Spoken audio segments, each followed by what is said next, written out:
कार्तिकेय बाबा ने तारकासुर का संहार किया, तारकासुर को मारा। एक बात बहुत अच्छे से अपने अंदर उतार कर रखिएगा,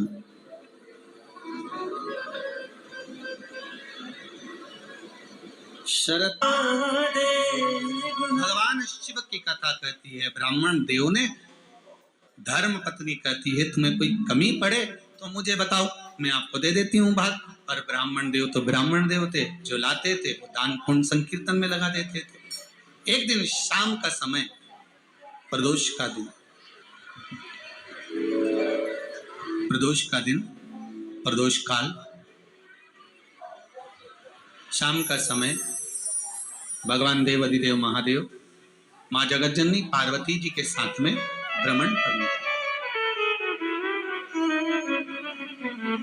देखिए, अगर प्रदोष का व्रत नहीं कर सकते, प्रदोष के दिन आप व्रत नहीं कर सकते, मान लो आपसे भूखा नहीं रहा जाए, प्रदोष का व्रत नहीं कर सकते, प्रदोष के दिन आप भूखे नहीं रह सकते, मंदिर भी नहीं जा सकते, दिया भी नहीं लगा सकते, तो शिव महापुराण की कथा कहती है कि प्रदोष के दिन, प्रदोष काल में अपने ही दरवाजे के पास देवाधिदेव महादेव का स्मरण कर कर लक्ष्मी की वृद्धि के लिए, कार्य सिद्धि के लिए, संपदा को प्राप्त करने के लिए आप अपने ही दरवाजे के पास में एक दीप लगा सकते हो। कौन से दिन? प्रदोष के। एक बात और अच्छे से समझ लीजिए, जो बच्चे चिड़चिड़े होते हैं, चाहे घर में बेटे हों, बहुएं हों, सास हो, ससुर हो, परिवार में छोटे छोटे बच्चे हों, चिड़चिड़ प्रवृत्ति करते हों या चिड़चिड़ा स्वभाव हो, जरा जरा सी बात में क्रोध आ जाता हो, बोलने का भान नहीं रह पाता हो, शब्दों के बाण चलते हों, तो महाराज प्रदोष के दिन, प्रदोष काल में बेलपत्री के पेड़ के नीचे एक, जो पत्ता आपके पास में हो, पान का मिल जाए तो पान का, पीपल का मिल जाए तो पीपल का, बेलपत्र का मिल जाए तो बेलपत्र का, उस पत्ते पर मात्र थोड़ा सा शहद और 7 दाने चावल के रखकर घी का दिया लगा दो महाराज, और थोड़ा सा जल हाथ की अंजलि में लेकर भगवान देवाधिदेव महादेव का स्मरण कर कर कि इस बेलपत्री के वृक्ष के नीचे माता लक्ष्मी, पार्वती, सरस्वती विराजमान है। इसी बेलपत्री के पेड़ के नीचे मेरे देवाधिदेव महादेव का 12 ज्योतिर्लिंग का स्वरूप प्रकट है। उनका स्मरण कर कर जल चढ़ा दीजिए और उसका स्मरण कर लो जो चिड़चिड़ प्रवृत्ति करता, क्रोध करता, जिसको बोलने का भान नहीं होता हो, सम्मान नहीं देता हो, अपशब्द कहते हो, उनका स्मरण कर कर आप छोड़ेंगे। एकदम एक प्रदोष करेंगे, दूसरे प्रदोष तक तो आपको कोई दिक्कत ही नहीं। 2-3 प्रदोष कर कर देखिए, बाबा कृपा करें। बच्चों को पढ़ने का कह रहे हो, पढ़ने बैठो, पढ़ने बैठो, पढ़ने बैठो, पढ़ने बैठो, तो एक आध प्रयास बच्चों के लिए भी कर लिया करो कि भाई ठीक है, जैसे बैकुंठ चतुर्दशी वाला उपाय हमारे YouTube पर भी डला हुआ है, आप उसको निकाल कर सुनना, बैकुंठ चतुर्दशी के दिन प्रयास करना, बच्चे लोग विद्या में प्रबल होंगे।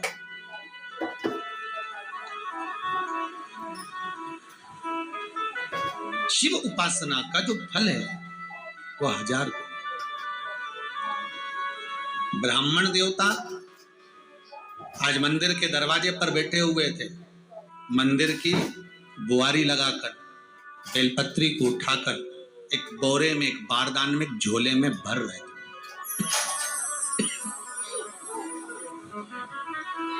एक बारदान में, एक बोरे में, एक झोले में भर रहे। पहले भी कथा में आज फिर कहते हैं,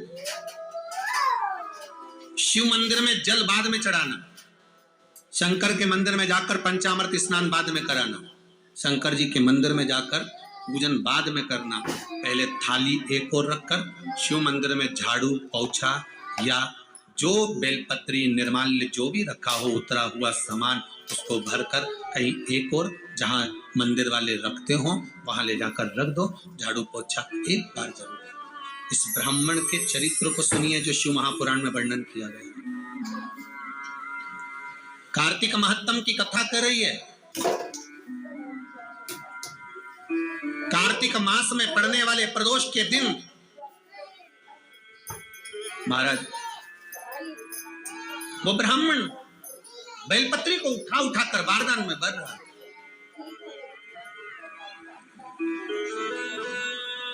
पूजन करने से पहले सबसे पहले सफाई का ध्यान रखो और एक विश्वास रखना, आप मंदिर की सफाई नहीं कर रहे हो, फिर निवेदन करूंगा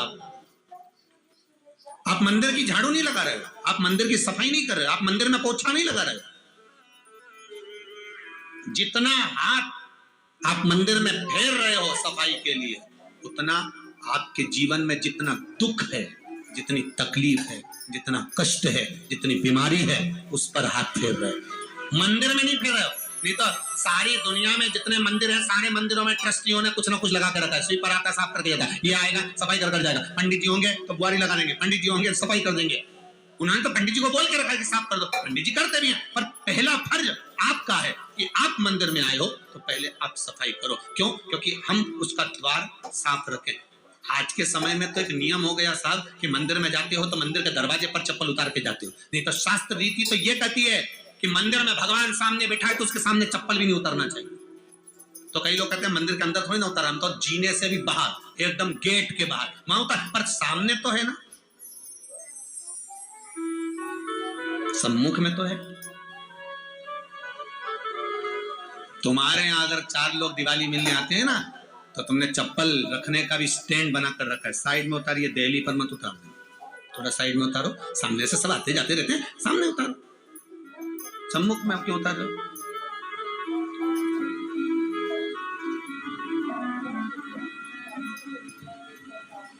थोड़ा द्वार पे से दूर उतारो।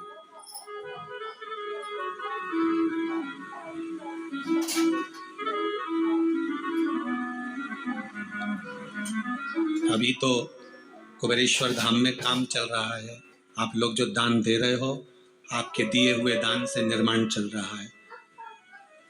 अभी तो आप पहनकर जूता चप्पल भी अंदर आ जाते हो, भले दूसरे मंदिरों में चप्पल पहनकर हमने देखा है, आधिकाधिक मंदिरों में, ब्रजभूमि पर भी बहुत मंदिरों में लोग अंदर जूता पहनकर चले जाते हैं, पर जब तक बाबा नहीं बैठा तब तक तो आप पहन कर आ रहे हो। जिस दिन बाबा कुबेरेश्वर धाम में आकर बैठ गया, उसके बाद वो दोनों गेट पर चप्पल बाहर ही रहे। आओ आप, कंकर से शंकर जब शरीर से लगेगा तब सुख भोगोगे, आनंद भोगोगे, सुख की प्राप्ति। अपने द्वार पर भी कितना सुंदर लिखा है भविष्य पुराण के अंतर्गत, और विष्णु पुराण में भृगु बाबा का चरण का चिन्ह भगवान विष्णु की छाती पर है। भगवान विष्णु की छाती पर भृगु बाबा के चरण का चिन्ह है।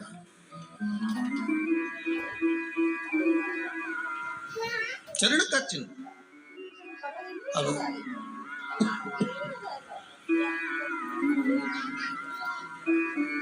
भविष्य पुराण में लिखा है कि अगर हम मंदिर के द्वार पर घर के चौखट के एकदम सामने चप्पल उतार देते हैं, 7 बार दिन भर में से, कितनी बार? 7 बार विष्णु पुराण कहती है ऐसा कोई दिन नहीं होता जिस दिन दरवाजे पर 7 बार लक्ष्मी आकर खड़ी नहीं होती हो। कल एक कथा कही थी आपको कि प्रत्येक मनुष्य के भाग्य में सुख लिखा है, केवल मंथन करना। भविष्य पुराण कहती है 7 बार लक्ष्मी प्रत्येक मनुष्य के दरवाजे पर जाकर खड़ी होती है, और द्वार पर चप्पल पड़ी होने के कारणवश वो लौट कर चली जाती है। बहुत ध्यान दीजिएगा महाराज, थोड़ा सा आपको बुरा लगेगा, लग जाए, और शिव पुराण है, जीवन संवार देगी तो अच्छी बात है, जीवन संवार दे तो अच्छी बात है। मंदिर के द्वार पर हम जब चप्पल छोड़ते हैं, जिस मंदिर की चौखट पर चप्पल छोड़ी है, आप जितनी देर आराधना में लगे रहते हैं उतनी देर तक आपकी चप्पल पर जितने लोग लांग कर जाते हैं, जितने लोग लांग कर प्रवेश करते हैं, उसका भी दुख आपके भाग्य में आता चले जाता है। ध्यान दीजिएगा। चप्पल का भविष्य पुराण में पढ़िएगा कवि की पादुका का महत्व क्या है, पादुका किस ओर उतारना चाहिए, पादुका को कहाँ रखना चाहिए, किस जगह पर बुआरी झाड़ू को रखना चाहिए, किस जगह पर चलनी को रखना चाहिए, सुई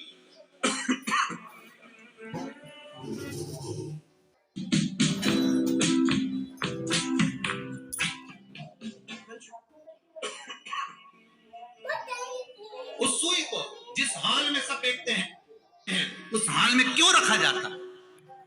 सुई तो इतनी सी है, पर जिस हाल में सब बैठते हैं उस हाल में ना तो झाड़ू रखते हैं, उस हाल में ना चलनी रखते हैं। भैया क्यों नहीं रखते? कारण क्या है कि जिस हाल में सब बैठकर बात करें, आवक जावक की बात हो, व्यापार की बात हो, लक्ष्मी की बात हो, प्रेम स्नेह की बात हो, आपस में बैठकर सब चर्चा कर रहे हो, अगर वहां छलनी होगी, झाड़ू होगी, तो बैठे बैठे बात करने में विवाद चालू हो जाएगा। 15-20 मिनट तुमने बहुत प्रेम की बात करी, अच्छे से बात करी, पति पत्नी बहुत प्रेम की बात कर रहे थे, मालूम पड़े बात करते करते से कब झगड़ा उत्पन्न हो जाए तो समझ में नहीं आया। हमारी बहू को क्या हो जाता है, बैठे बैठे बात करते करते झगड़ा कर देती है, जरा सी बात में झगड़ा चालू हो जाता है। कारण क्या है? जिस हाल में तुम बैठ रहे हो, जिस कमरे में तुम बैठ रहे हो, जिस हाल के अंदर सब बैठकर चर्चा करते, बात करते, चित्त करते, आपस में बैठकर सब लोग एक दूसरे के बातचीत करने बैठे हैं, आय व्यय देखने बैठे हैं, दुकान व्यापार की बात करने बैठे हैं, उस जगह पर फिर झगड़े का क्रम कहां से आ गया? एक ना एक का मुंह क्यों फूल गया? कारण क्या था? कोई बात टेंशन क्यों आ रहा है? मतलब उस हाल में या तो चलनी रखी है या झाड़ू रखी है, भले तुमने सोफे के नीचे फंसा दिया, भले तुमने पीछे फंसा दिया, पर पड़ी जरूर है, रखी जरूर है, कहीं ना कहीं पड़ी होगी। क्यों कहते हैं कि जिस हाल में आप बैठ रहे हो, जहां पर आप संपदा की बात कर रहे हो, दौलत की बात कर रहे हो, व्यापार की बात कर रहे हो, व्यवसाय की बात कर रहे हो, उस हाल में अगर कहीं कैलेंडर टंगा हो, कोई सामान ऐसा रखा हो, कोई पर्दा ऐसा लगा हो, कोई चीज ऐसी लगी हो, तो उसमें एक सुई उसमें रख दीजिए। क्यों कहते हैं? हमारे यहाँ दूल्हा भी जाता है ना, तो उसका जो साफा बनता है या जूता उसको पहनाते उस तक में पिन टच करके भेज देते हैं। बोलो सही है कि गलत है? दूल्हा तोरण लगाने जा रहा है, दूल्हा तोरण देने जा रहा है, तो उसके जूते में भी पिन घुसेड़ कर भेजते हैं, पिन लगाकर भेजते हैं, उसके साफे में पिन लगाकर भेजते हैं। एक भले सुई नहीं लगाएंगे तो आल पिन लगाकर भेज देंगे। क्यों भेजते हैं? उसका कारण क्या है कि लक्ष्मी को लेने जा रहा है, संपदा लेने जा रहा है, और जिसको वो ब्याह करने जा रहा है उसका संबंध सुई और धागे के संबंध जैसा हमेशा सिला हुआ होना चाहिए, उधेड़ा ना जाए, कैची जैसा कटा हुआ नहीं होना चाहिए। एक एक प्रमाण को जरा देखो तो। और दुनिया के लोग कहते हैं साहब हमारे यहाँ तो सुख नहीं है, शांति नहीं। शांति तुमने भंग करी, कोई दूसरा भंग करा। चप्पल उतार दी दरवाजे पर, मंदिर के द्वार पर। हम तो यहाँ तक कहेंगे पशुपति व्रत करने जा रहे हो, पशुपति व्रत को धारण करने जा रहे हो, एक सोमवार मत पहनो चप्पल, जब मंदिर जा रहे हो तब दिन भर पहनो, मंदिर जाओ मत पहनो। कोई जरूरी कि मंदिर पहनने चप्पल पहनना जरूरी है? मत पहनो। मंदिर के द्वार पर जहां भगवान विराजे हैं उसके द्वार पर अगर आपने चप्पल उतारी है, आप तो अंदर चले गए, पर जितने लोग लांग रहे हैं उसका मालूम, उसका स्मरण कितना कितना गया। छाता, चप्पल, आसन,